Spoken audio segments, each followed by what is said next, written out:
form is essential when performing an exercise. It not only prevents injury, but it allows you to get the most out of the exercise that you're performing. I'd like to go over some proper form when performing upper body exercises. A lot of common mistakes that are made are sinking of your core whenever you're doing plank exercises, slouching in the spine or your shoulders when performing different types of rows or chest presses, and swinging using your arms through motion when performing biceps or triceps. So let's go over those exercises so that you can perform proper form the next time that you work out. The first mistake in having proper form I'd like to go over is swinging. A lot of times people use a swinging type of action to make the exercise easier. This is a very common mistake, but also very easy to fix. This motion looks like this when you're rocking, doing a bicep or a tricep exercise. And that's because the core is not connected and the knees are not grounded or bent to keep your body stable through the motion.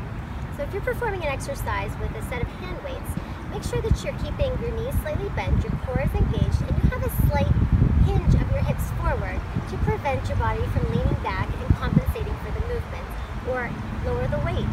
Maybe the weight is too heavy for your body. So now let's take the bicep and the tricep onto your total gym to see how proper form relates to using the cables. So when you're performing a bicep curl, and I'll go into a kneeling position for this, you want to make sure that you're sitting nice and tall, your spine is lifted, your shoulders are down, and your chest is up. When you bring the arms in, you want to have a nice controlled motion throughout the entire range of motion. If you start to swing and let the weight drop down, you're going to start to use that swinging type of an action, and then your body is not keeping the control of the exercise. Same thing if you're doing a tricep extension. When the arms extend all the way back to the point where they cannot go anymore, bend the arms slightly in so that they're coming into a right angle, and then press them back. If they come past that right angle, that swinging type of an action starts to occur. So you want to make sure that you're really isolating through the muscle and really contracting the muscles that you want to work. So those are two examples of how swinging takes over and creates bag form.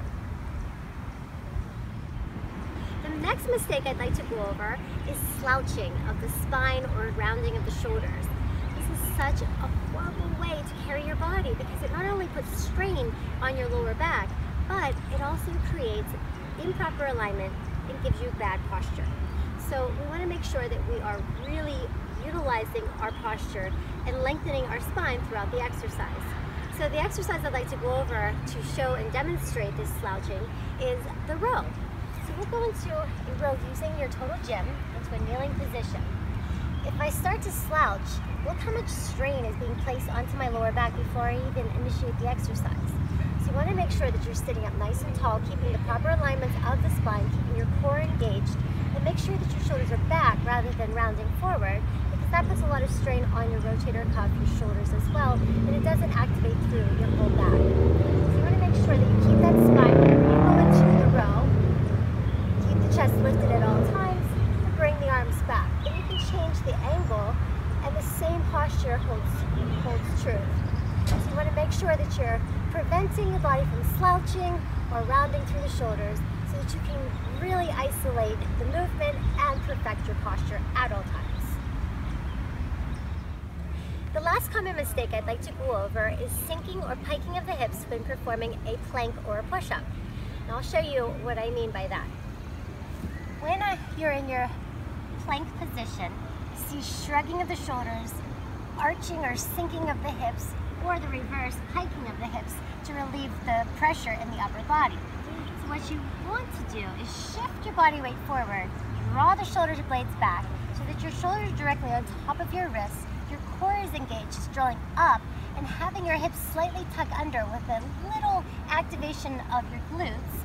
Your legs are strong and extended, and your nose, again, is in front of your fingertips. If you're back, that creates that pike-up effect, or if you're sinking through, it creates that arching in your lower back, which creates a lot of back pain. So I'm going to transition this exercise onto your glide board at a higher angle to accommodate for the strength so you can really focus on your form. Now we're going to modified first with your knees down. You're at a higher angle, so it's taking a lot of the strength off of your upper body and placing it so that you can really focus on the form and alignment of your spine. So you want to make sure that, again, your nose is in front of your fingers, your shoulders are on top of your wrists. You're drawing your navel up, keeping your ribs connected to your hips, meaning that you're not arching or piking them in the opposite direction. So you have that straight line created from your shoulders down to your knees. Then you can start to extend through the legs when you have that position. You're going to really draw up through your abdominals. Again, activate through your glutes and have that slight pelvic tuck so that you are keeping that alignment in the spine. From here, you can go into opening up the glide board. You can lower the incline, and that'll really challenge your strength and put a lot more stretch and strength into your core as well. Same thing with our push-up. Now we went over the plank position, but I'm going to open up through that glide board, keeping it at a higher level.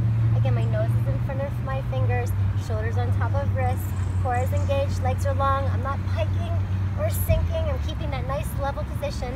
But as I lower my arms down, I'm keeping my nose in front of my fingers and then pressing up and away. If your shoulders are stacked on top of your arms, or your arms are coming in towards your ribs and your nose is forward, you're going to minimize any type of overstrain in the upper body so that you're using your core to really help you through the strength of the push-up. So these are some tips that you can use the next time that you're doing a plank or a push-up exercise. Being aware and having the knowledge of how to perform an exercise correctly will make all the difference when performing an exercise. It'll change your entire routine, it'll help your body function better, it will prevent injury, and you'll get the most out of your workouts. So focus on form first every time that you work out.